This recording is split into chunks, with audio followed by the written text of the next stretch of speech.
Welcome. Today, we're going to show you how to easily sort your files by name in the Dropbox app, using the most up-to-date steps.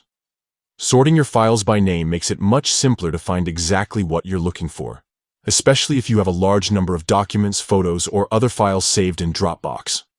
First, start by opening the Dropbox app on your device. If you haven't already signed in, go ahead and enter your login details to access your account. Once you're inside, look at the bottom of your screen and tap on the Files option. This will bring up a list of all the files and folders saved in your Dropbox. Next, take a look at the top left corner of the screen. You'll see a small icon that looks like a sort menu. Usually it's represented by 3 horizontal lines or sliders. Tap on this sort icon to open the sorting options for your file list. A menu will appear with several ways to organize your files, such as by date modified, file size, or name. To sort your files alphabetically, simply choose the option labeled Name.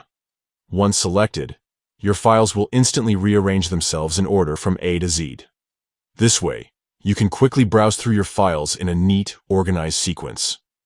It's a simple and effective way to keep everything tidy and easy to navigate, especially if you're juggling multiple projects or need quick access to specific documents. Plus, this updated sorting method ensures compatibility with the latest versions of the Dropbox app, making your file management experience even smoother. That's it. With just a few taps, you can sort your Dropbox files by name effortlessly. Try it out next time you need to find something quickly or just want to keep your files better organized. Thanks for watching.